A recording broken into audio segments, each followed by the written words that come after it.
Today we have Chris Miller with us. Chris is the author of The Struggle to Save the Soviet Economy and is Assistant Professor of International History at the Fletcher School of Law and Diplomacy at Tufts University. Chris, welcome to Redera. Thanks for having me.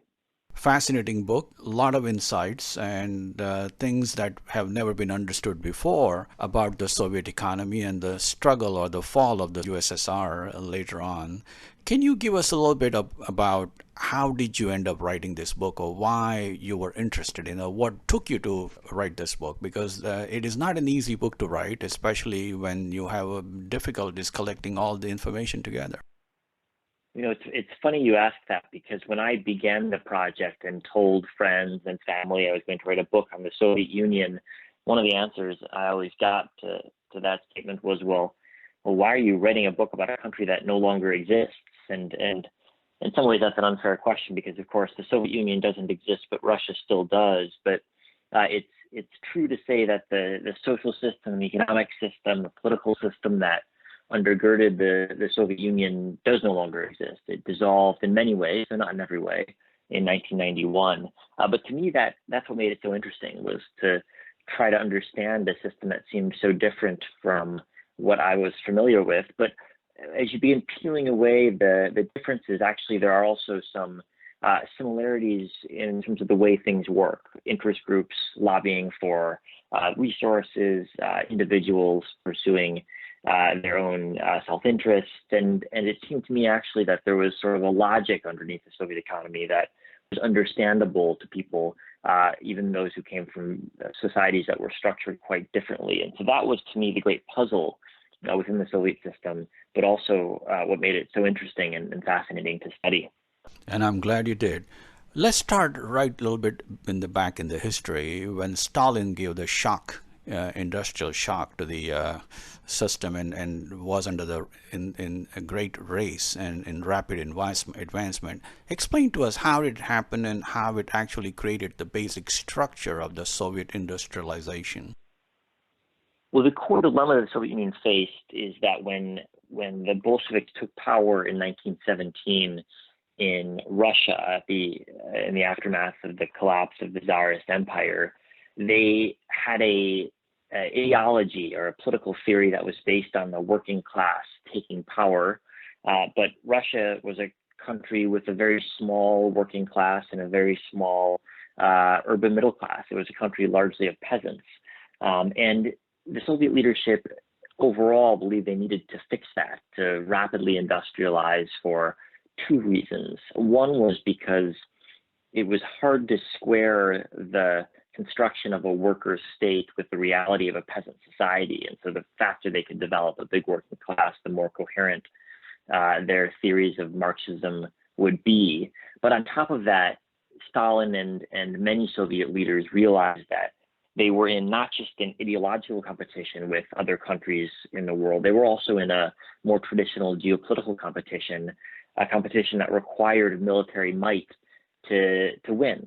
And so the Soviet Union, from its very earliest stage, realized it needed more industry in order to stave off what the Soviets believed were threats from abroad, threats from the British, the French, the Germans, the Americans, the Japanese, and to build up the type of military that would provide them with security. And it was only possible if they had a vast industrial base. So Stalin, from his earliest time in power, was very focused on this issue of building industry. And as he consolidated power over the late 1920s and in the 1930s, he kicked up this industrial effort into a higher gear, especially around 1928 with the launch of the first 5-year plan, which was a vast effort, historically unprecedented, to industrialize via a campaign of mass state-directed capital investment. So building factories with the aim of turning the Soviet Union into an industrialized economy in just one generation. He didn't start from scratch, but it's probably the case that compared to all other examples up until that point in history, the Soviet Union industrialized faster in just a decade or two than any predecessors. So by some metrics, the result of Stalin's industrialization was quite successful. The Soviet Union went from being not very industrialized to being quite industrialized. It went from having very few factories producing things like cars and steel to having many factories producing these things. But there was a cost too, which is not only the cost in terms of lives that the collectivization campaign cost, above all the lives of peasants who found their food supply constricted as Stalin devoted all resources towards industrialization. But there was a longer term cost too that hung over the Soviet system for the entirety of its existence, which is that the state-directed system proved very good at funneling resources into industry, but it proved far less effective at keeping industries efficient once they were set up. And so from the moment that Stalin had his industrial economy up and running in the 1930s, they faced enduring dilemmas of how to run factories efficiently in the absence of good incentives. And that was a dilemma that all of his successors would have to reckon with. And despite being many of these industries wasteful and sometimes economy being stagnant in the later decades, Russia became a power to reckon with. I mean, Soviet Union became power to reckon with. In fact, just as you brought up in the early 20s, nobody really cared about Soviet Union, and it became a kind of a superpower in the 50s and 60s. That's right, and it's a testament in some ways to the ability of Stalin's industrialization to project military power, but also scientific and technological power. Today, we tend to remember the Soviet Union for the backwardsness of the 1980s, the inability to provide consumer goods, the joke that Gorbachev in the 1980s was bragging about creating the world's largest microprocessor, a sort of anecdote that illustrated how backward Soviet computer industries had become. But when you think back to the 1950s, the Soviet Union was, by some metrics, a technological leader, or at least at an equivalent level with countries like the US or Britain. You think of Sputnik, the first satellite in outer space. You think of the Soviet missile program, the atomic bomb. So we were the second country to have a nuclear weapons test. And so by other metrics, in fact, the Soviet Union was surprisingly technologically adept in the middle of the 20th century. It's also true when you look back at the growth rates in the mid-20th century, in the 1950s and the 1960s, although by almost every metric of per person living standards, per capita GDP, incomes, consumption on a per person or per family level, Soviet citizens lagged far behind what was normal in the United States, in Britain, and other countries in Western Europe, which were the wealthiest in the world. But the growth rates in the 1950s were really quite spectacular, and this was true in the 30s as well, before the coming of World War II. And so it's possible to find in American economics textbooks that were published in the 50s, the 60s, all the way up to the 70s, predictions of when the Soviet Union would overtake the United States in terms of per capita GDP. Because if you just projected the growth rates forward, the Soviet Union is growing 2 or 3 times as rapidly as the United States was for most of the 1950s. And the big shift came when those growth rates began to change and stagnation set in by the 1970s and 1980s. And yet, in fact, in one of the ways you mentioned somewhere that during the Second World War, Soviet Union was able to produce tanks and jeeps or other kind of vehicles at about 5 times the faster rate than the United Kingdom? But if you think of the Soviet Union's industrial base, they had more resources than any European industrial power. They were less advanced in terms of the capital goods they were able to deploy. They had a lower capital stock per worker, but they had far, far more workers than the British, French, or the Germans throughout the 20th century. The population of the Soviet Union by its final days was around 300 million, so multiple times the size of any other European power, and the resources that Russia and the former Soviet Union have on their territory is vast. So in some ways, they were well placed to be an industrial power, and that's why they looked so formidable in the middle of the 20th century. Exactly. And as Stalin passed away in 1955, around there, a new guard came in, and there was a slight change. There were a lot of different things that were advanced and proposed, yet in many ways the structure of the economy remained the same. And this is the enduring dilemma of Soviet economic policymakers after Stalin, because everyone who came after Stalin understood that the economy didn't function efficiently. There was widespread waste. Industries weren't productive or didn't have similar levels of productivity as industries in the West. But the question was what to do about it. And for Khrushchev, who consolidated power after Stalin, the answer was to focus on rising living standards, on giving each individual or each family their own apartment, so moving people out of communal houses towards individual apartments, or to provide people with other consumer goods. And that worked to a certain extent. Living standards rose in the 1950s, no doubt. Khrushchev's successor, Leonid Brezhnev, focused instead on trying to build more industrial strength, funneling funds to the military, to the energy industry, which was growing in importance, to the agricultural industries, which were all controlled by the state or the Communist Party. But the dilemma was that it was possible for Soviet leaders to funnel resources in different directions, but no one could find a way to make the use of those resources more efficient.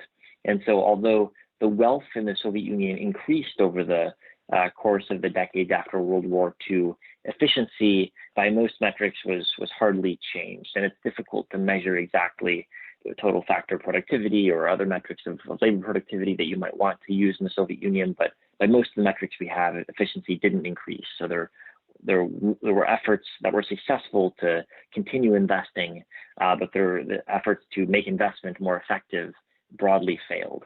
And that's the dilemma that the Soviet Union repeatedly faced. Whoever you had in charge of the economic policy-making bureaucracy or the state planning agency, Gosplan, which was in charge of most economic activity, at least in theory, none of them could find a politically sustainable way to force enterprises or force the industries to become more efficient.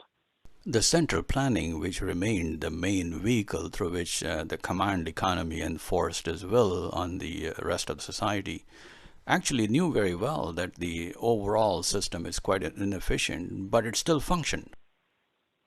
That's one of the key dilemmas, I think, of the Soviet Union, is that in the West, there's sort of a stereotype of Soviet leaders just being naive or not understanding or just being plain foolish. But when you begin to dig into their papers, and I spent over the course of my research several years working in the Soviet archives trying to understand how they understood the problems that they faced, what you find is that their own diagnoses of the dilemmas they faced were extraordinarily subtle and in my view, very accurate. The problem was finding a politically sustainable way to make changes. And one of the things that Stalin's industrialization did, which persisted over time, was it made certain industries very powerful. The heavy industries, the metallurgical industries, chemical industries, energy, and the collective farms. And it made it possible to impose any sort of efficiency enhancing reforms on them. So even though the officials of the state planning agency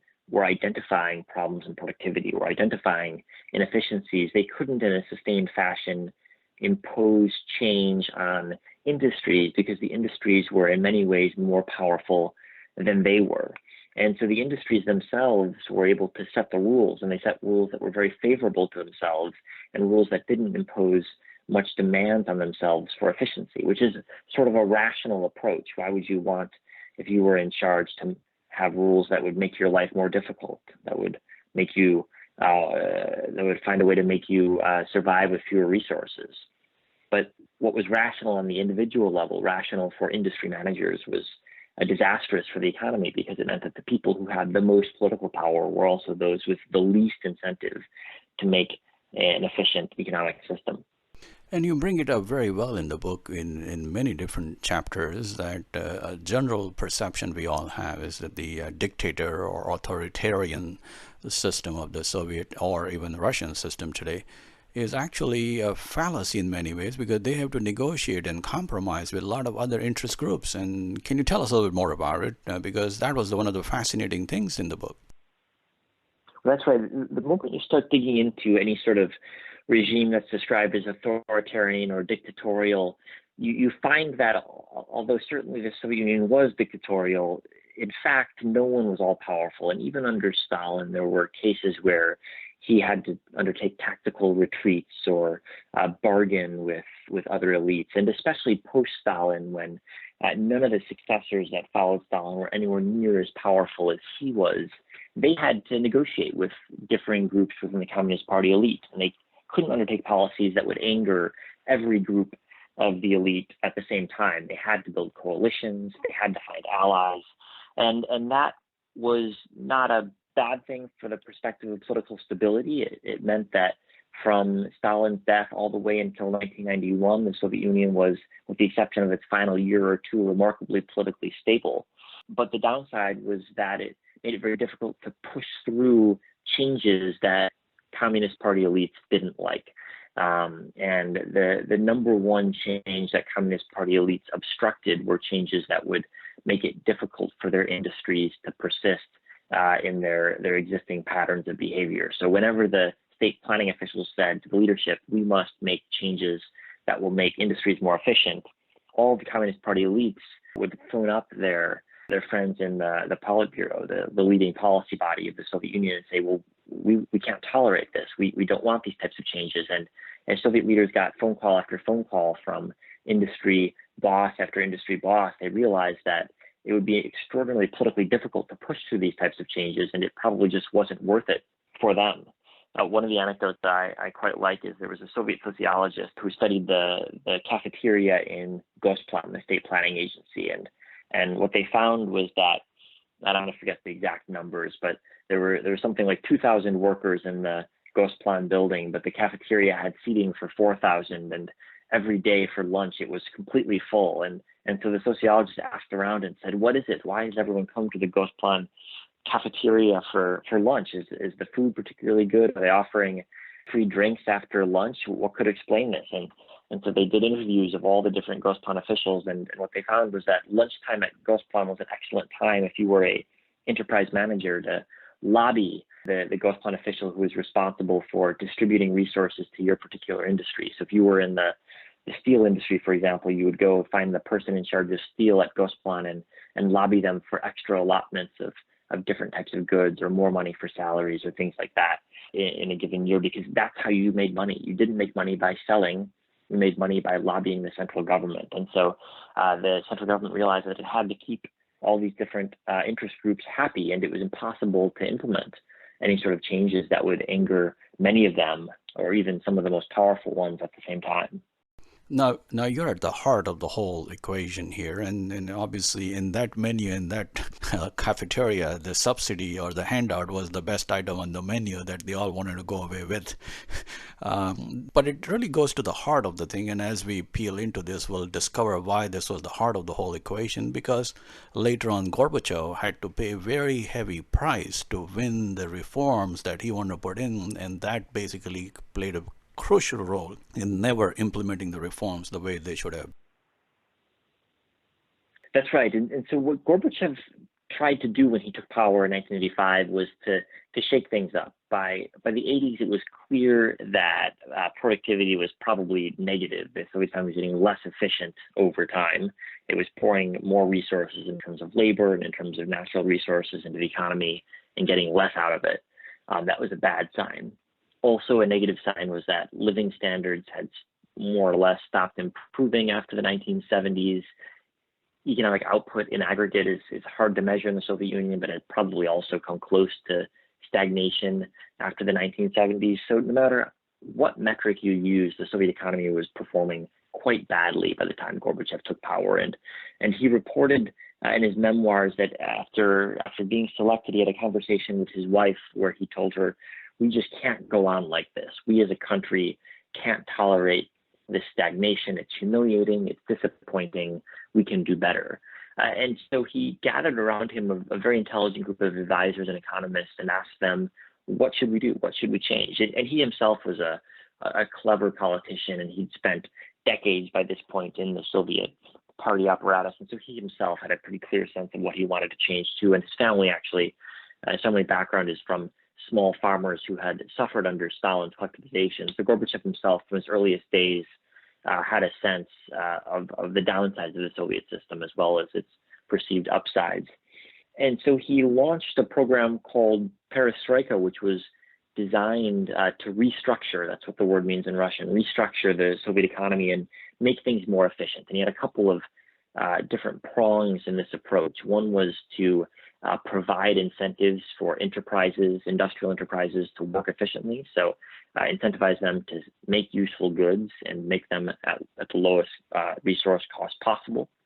He had a second prong, which was to incentivize individuals to act in an economically efficient way, both by increasing their incentives to work efficiently, but also by giving them the opportunity to work outside of these big enterprises by setting up what you might call a sort of small business, although they didn't use the phrase business, they called it a cooperative in the Soviet context.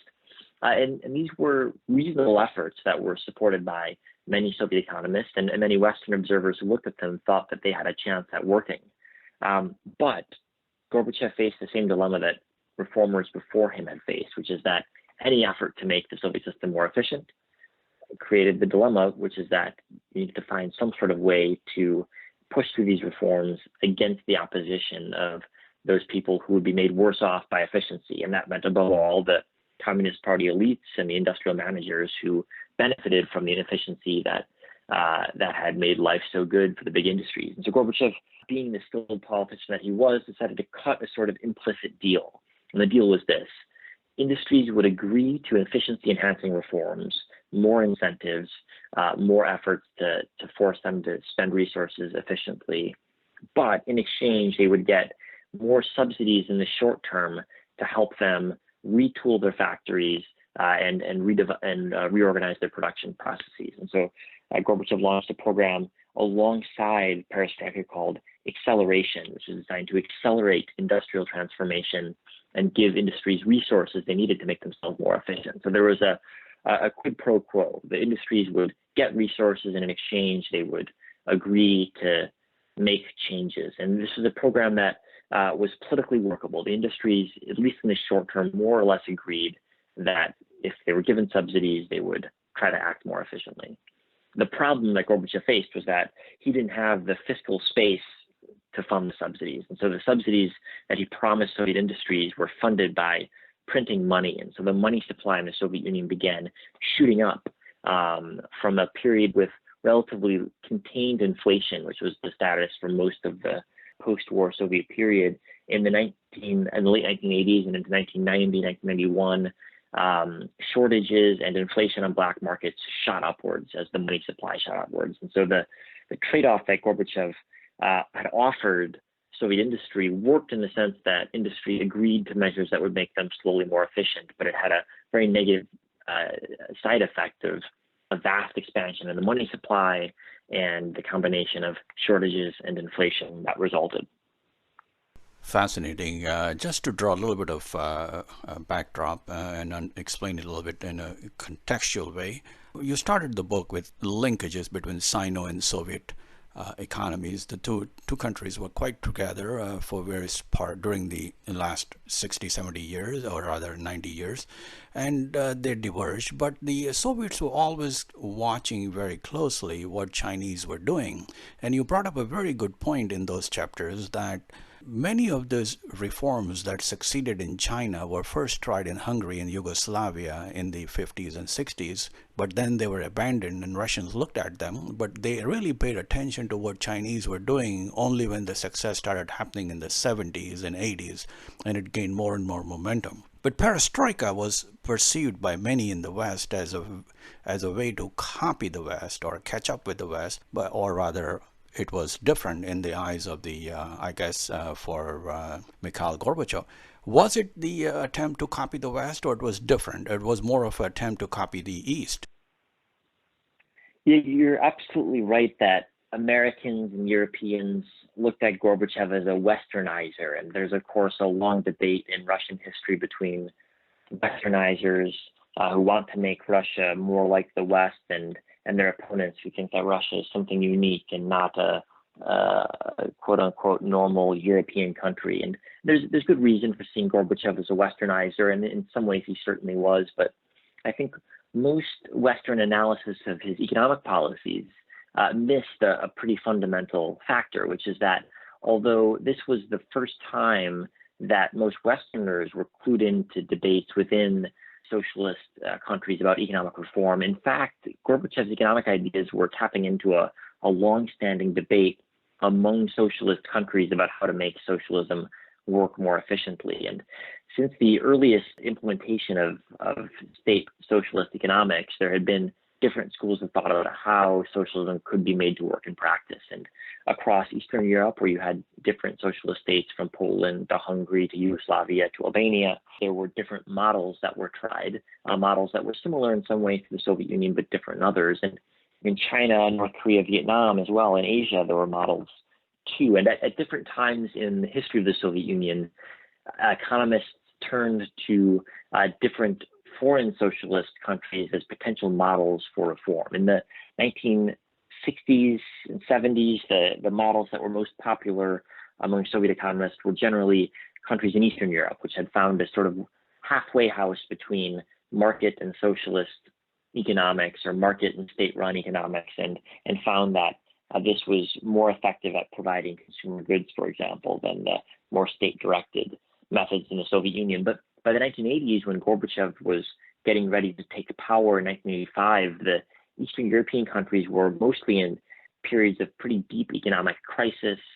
financial crisis, and deep recessions, whereas the socialist model that seemed the most compelling was not in Eastern Europe, but in China, because in 1978 in China, after Mao's death, Deng Xiaoping took power and began tackling a very different course from the heavily ideological and radical regime of Mao Zedong, and instead tried to find a sort of market socialism that would work, or what the Chinese today call socialism with Chinese characteristics. But at the time, to Soviet analysts, it didn't look like Chinese characteristics at all. It looked like things that they had seen before in Hungary and Yugoslavia. And now it was in China where the results were the most impressive.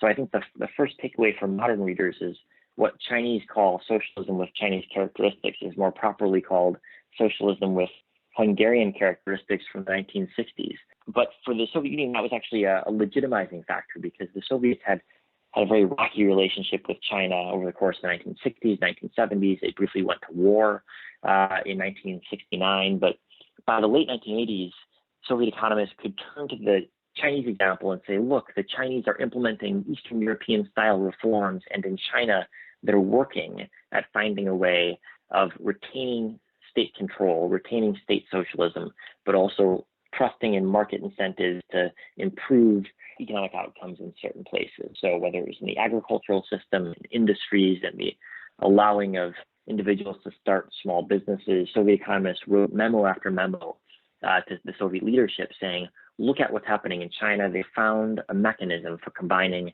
markets with a state socialist political system. And in the 1980s, China's economy was growing at extraordinarily rapid rates, 5, 6, 7, 8, 9% per year, the fastest of any country in the socialist world, and far faster than the Soviet Union. And so if you were someone like Gorbachev who was looking for a way to retain socialism, retain Communist Party control, but find a way to rejuvenate the economy, China looked like a pretty appealing example all the way up until 1989.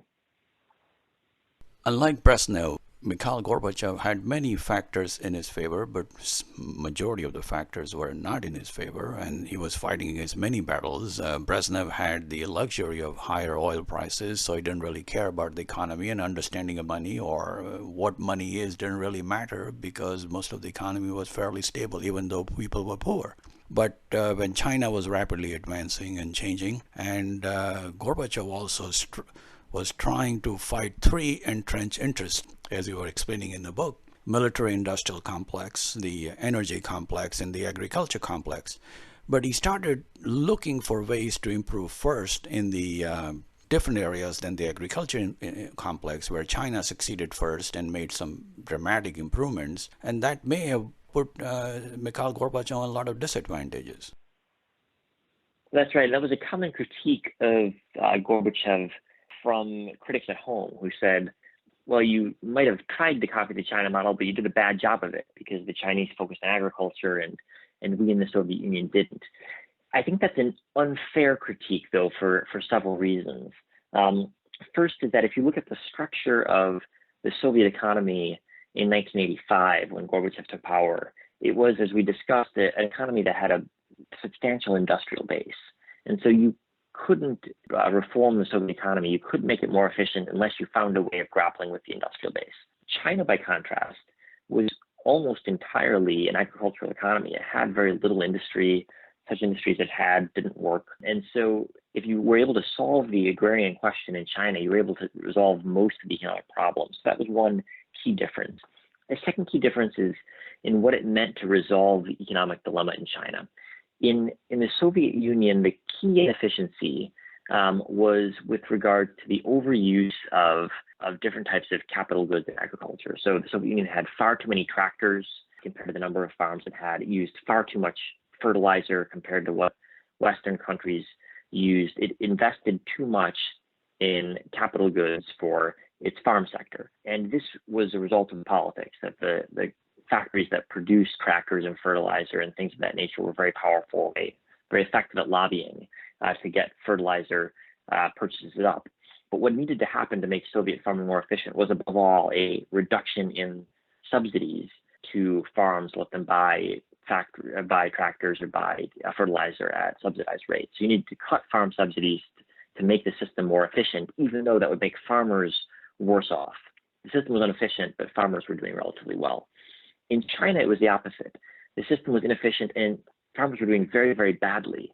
If you remember the track record of Mao Zedong when it came to food supplies, he was a disaster. He plunged China into a long famine in the 1950s and the 1960s. His political reforms obstructed economic activity across the country. And so when Deng Xiaoping took power, almost the entire peasantry, which was well over half the Chinese population, maybe closer to 80%, was living essentially on subsistence wages, barely managing to feed themselves each year. And so anything that Deng did to make farming more efficient could only make Chinese farmers better off. So whereas Gorbachev's agricultural reforms would make farmers worse off by cutting subsidies to them, Deng's were guaranteed to make farmers better off. And so the politics of the agricultural reform was actually quite different in each country. Gorbachev's was politically challenging, Deng's was politically popular. And so when people criticize Gorbachev for not tackling the farmers first, like the Chinese did, what they failed to realize is that, in fact, tackling the agricultural question was a way of making Deng Xiaoping very popular, because all the Chinese farmers appreciated that he abolished all of the rules that made Chinese farmers manage farms in collectives rather than for each individual family. Whereas in the Soviet Union, Gorbachev's farm reforms were very unpopular among farmers because he cut the vast subsidies that the Soviet Union had long provided the farm sector. Very well said. And as you brought it up in the book several times, Gorbachev also, while he was struggling on many fronts, but he had one major obstacle that he could never come to solving. In fact, he made it even worse, the budget deficit. Ever-growing budget deficits that could have been tackled either by cutting subsidies or cutting spending or increasing taxes or printing. And he chose to print money, and with disaster consequences. Tell us when he took power, what was the budget like, and when he left, what was the budget like on the deficit basis and so on, and how the structure of the budget also had changed? Yeah, that's a crucial question for understanding the political economy of the Gorbachev era, and it's tricky because in capitalist economies there's a government budget and then there's a private sector economy that functions differently, whereas in the Soviet Union, because the government controlled all of the economy, or almost all of the economy that it could, it's difficult to disentangle what exactly the government, or where the government budget ends and the economy begins, because in fact it was all on one big balance sheet. But no matter how you crunch the numbers, it's roughly clear that the system was in balance more or less when Gorbachev took power, and by the time he left power, it was wildly out of balance. The IMF estimated that in 1991, the Soviet budget deficit was something around a third of GDP, which is just a gaping hole in the budget, something that would make, for example, Greece's budget crisis after the 2008 financial crisis look like a walk in the park, a tiny magnitude in comparison. And so you ask yourself, well, how could he have let it go this bad? Surely he knew that if you run a massive budget deficit, there's going to be a price to pay down the road. And the answer is he certainly knew, and his advisors certainly knew, everyone knew, and the Politburo debated it on a regular basis. That's one of the fascinating things that I found, is that when you look at the notes of the Politburo meetings, one of the constant subjects of conversation was what to do about the budget deficit. And the dilemma is that budget deficits are very easy to solve if you've got the power to raise taxes or to cut spending. But if you're a politician without a lot of power, or who's nervous about your power, that's no easy task. And although Gorbachev didn't face, for example, a Congress like in the United States or public opinion polls that would show whether his ideas are popular or unpopular, he certainly faced resistance because, as we discussed earlier, he was an authoritarian leader in many ways, but he was no dictator in the sense of being all powerful, much as he might have wished that he had been. And it proved impossible for him to impose either tax increases or budget cuts on the types of or the sectors of the economy that had resources that might have balanced the budget.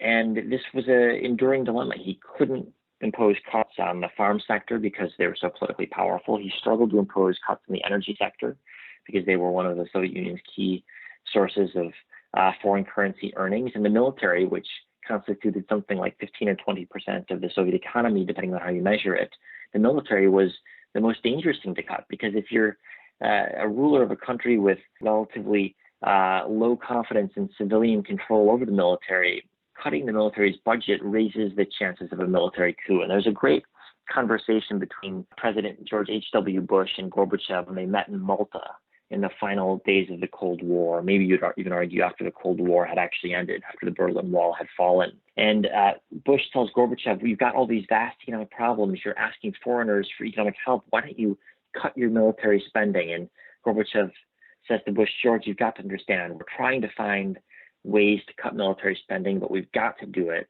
in a way that doesn't make the military rise up."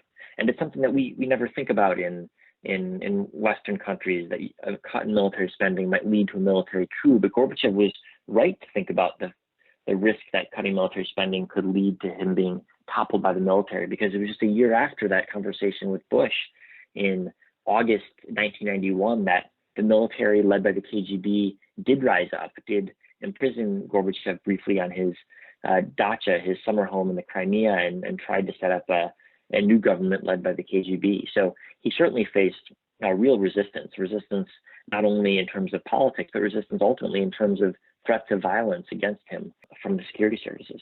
You have this quote from Gorbachev in the book that just cuts to the whole clutter so well. "We are encircled not by invincible armies, but by superior economies." And this just tells you that these political leaders of Soviet Union were not inept. They knew what was going on. That's absolutely right. And I think that's something a lot of the Western analysis that came out right after the collapse of the Soviet Union got wrong. It was easy to mock them, easy to say, how couldn't they have realized that communism wouldn't work? And it's true, communism didn't work well at all. But I think what's interesting is that when you look at the people who were in charge, they knew what the problem was, and they knew what solutions might theoretically be available. They just couldn't find a way politically to implement any of these solutions in practice. There's a lot of information that you have dug up and explained it so well in also in a timeline fashion. But in many ways, what was happening in China was far more important to the Soviet Union leaders and also Soviet economy than what was happening in the Western Europe or in the United States. In fact, most of the Soviet leaders paid attention to China. In fact, they opened up Vladivostok and set up a kind of a special economic zone. Unfortunately, it didn't work out at that time. But still, after the collapse of the Soviet Union, it did work quite a bit. That's right. And we forget, I think, if you're a Soviet leader in 1986 or 1987 advocating some sort of change at home, citing a capitalist country as a model for that change is a really controversial thing to do. It's far easier to cite a socialist country like China as a justification for why you should make a certain type of economic reform.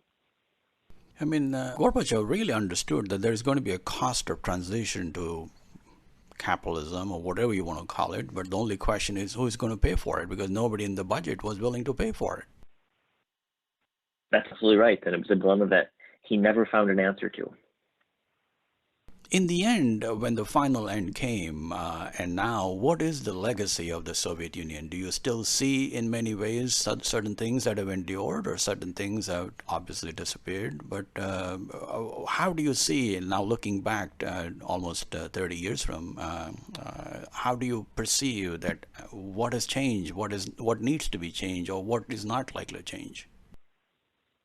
Well, I think there are a couple of legacies that persist in a really important way to this day. One is in terms of politics in Russia and the other post-Soviet countries, the Soviet Union is widely, not universally, but widely remembered as a period of social and political stability of the type that has not been seen in many post-Soviet countries since then.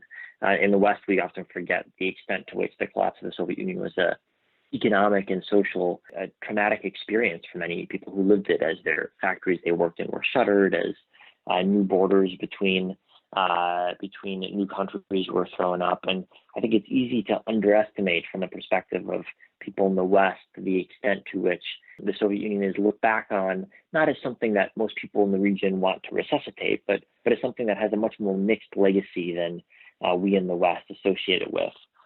That's important for understanding, for example, how Russian politics works today, and not only Russian politics, but the politics of many post-Soviet countries.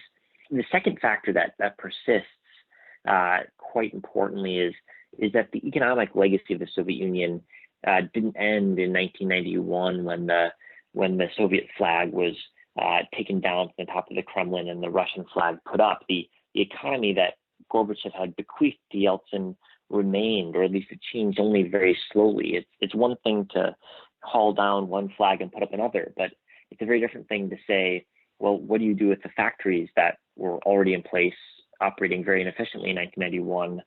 What did they look like in 1992? Well, they looked quite similar. The factories were in the same place. Or the tax system was the exact same tax system in 1992 as 1991. It only changed very slowly over time. And so when you look at the dilemmas that Russia has faced since 1991, many of them are still hangovers from the Soviet Union. I'll give you two examples.